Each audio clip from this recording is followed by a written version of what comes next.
वो किसी भी सोसाइटी के लिए बहुत अहमियत के हामिल हैं। मैं हरगिज ये ग्रेज नहीं करूंगा ये कहने में कि महकमा सेहत की सेहत बहुत ही खराब है और जिस रफ्तार से ऑनरेबल मिनिस्टर साहिबा इसको रिफॉर्म करने में, इसकी बेहतरी लाने में काम कर रही हैं, मैं सराहना करता हूं, काबिल सताइश है।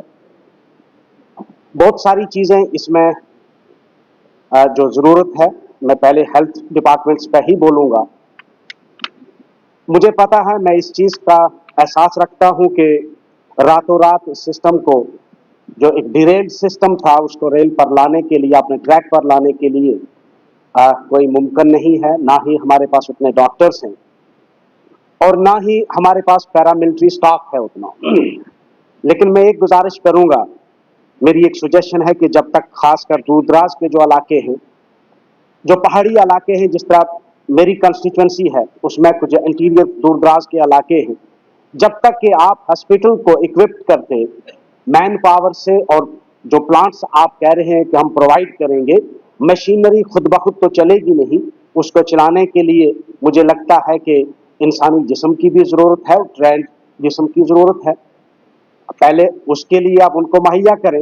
हमारे पास इस वक्त जिस तरह रजौरी पीजी हमारा जो कॉलेज है, मेडिकल कॉलेज, उसमें मशीनरी है लेकिन उसको ऑपरेट करने वाला कोई नहीं है।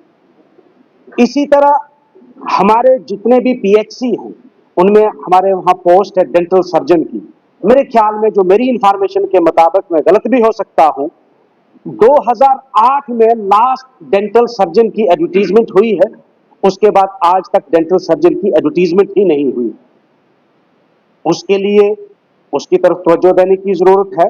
और जब तक कि आप इन हॉस्पिटल्स को इक्विप्ड करते, मेरी गुजारिश है इस हाउस से और ऑनरेबल मिनिस्टर से, मैं सजेस्ट करूंगा कि तब तक कम से कम एक मोबाइल क्लिनिक टाइप, जिसमें एक ऐसी व्हीकल हो जो इक्विप्ड की गई हो, जिसमें डॉक्टर्स हों और इंटीरियर इलाके में रूटीन में वो इलाके में जाए, वहां के लोगों की खिदमत कर सके। ये एक मेरी एक सजेशन है। जब तक कि मैं ये नहीं हरगिज कहता कि ये हॉस्पिटल का अल्टरनेट होगा या आपके डॉक्टर्स का अल्टरनेट होगा, अल्टरनेट ये नहीं हो सकता है, लेकिन जब तक कि आप हालात को दुरुस्त करते, मेरी एक सजेशन है ये।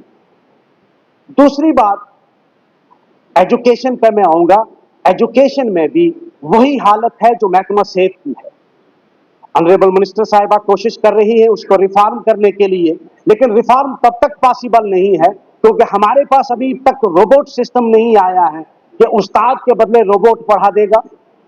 हमारे उस्तादों की तादाद कितनी कम है, रिक्वायरमेंट कितनी है, इस पर गौर किया जाए।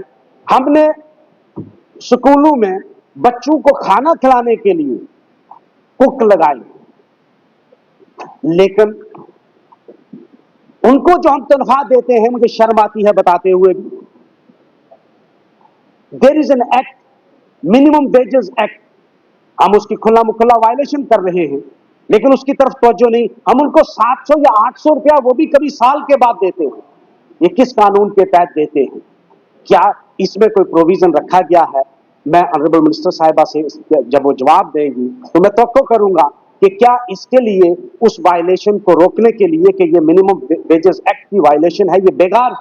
आप उनको मिनिमम वेजेस दे दें जो कुक हैं, वो हर वक्त वहां रहते हैं, 24 घंटे काम करते हैं, उनके लिए आपने कितनी तनख्वाह मुख्तस की है? दूसरी बात, हमारे यहां कुछ आरईटी टीचर लगे थे, शायद सरकार की तवज्जो उसकी तरफ नहीं गई है। उनमें से कुछ टीचर्स की जो आरईटी लगे थे, उसी लिस्ट में से कुछ लोग परमानेंट हो गए, लेकिन कुछ लोग लिटिगेशन में चले गए। लिटिगेशन में उसके बाद उनके हक में फैसला भी हो गया। हम सुप्रीम कोर्ट में चले गए, डिवीजन बेंच ने एक फैसला दिया कि जो सिलेक्ट लिस्ट जो है कंप्लीट हो गई है, जो फाइनल लिस्ट हो गई है, उससे अगर कुछ लोग लग गए हैं, यानी अगर लिस्ट ऑपरेट हो गई है, तो बाकी वालों को भी लगाया जाए। ये डिस्क्रिमिनेशन होगी कि एक ही लिस्ट में कुछ लोग आज मास्टर ग्रेड में चले और कुछ को आपने आरईटी नहीं लगाया है, उसमें हम लोग सुप्रीम कोर्ट में चलेगी सरकार। क्या उनका क्या कसूर था? एक चीज। दूसरा, हमारे जितने भी स्कूल हैं जो दूर दराज के इलाके में हैं, मुझे लगता है کہ بہت سارے ایسے اسکول ہیں جو فیئر ویدر اسکول جن کو ہم کہہ سکتے ہیں، جن کی بلڈنگ کی طرف توجہ نہیں دی گئی ہے، جو اگر بارش ہو گئی تب بھی چھٹی کرنی پڑے گی اور اگر دھوپ زیادہ ہو گئی تب بھی چھٹی کرنی پڑے گی۔ تو ہم نے اس بجٹ میں اس کے لیے کچھ رکھا ہے، اس کے لیے بھی میں توقع کروں گا۔ میں بہت خوش آئند بجٹ ہے، ان حالات میں میں شکریہ ادا کرتا ہوں آنریبل منسٹر صاحبہ کا، اور جن لوگوں نے محنت کر کے اس بہت کم وقت میں اتنا اچھا بجٹ لایا، میں اس کی سراہنا کرتا ہوں۔ شکریہ۔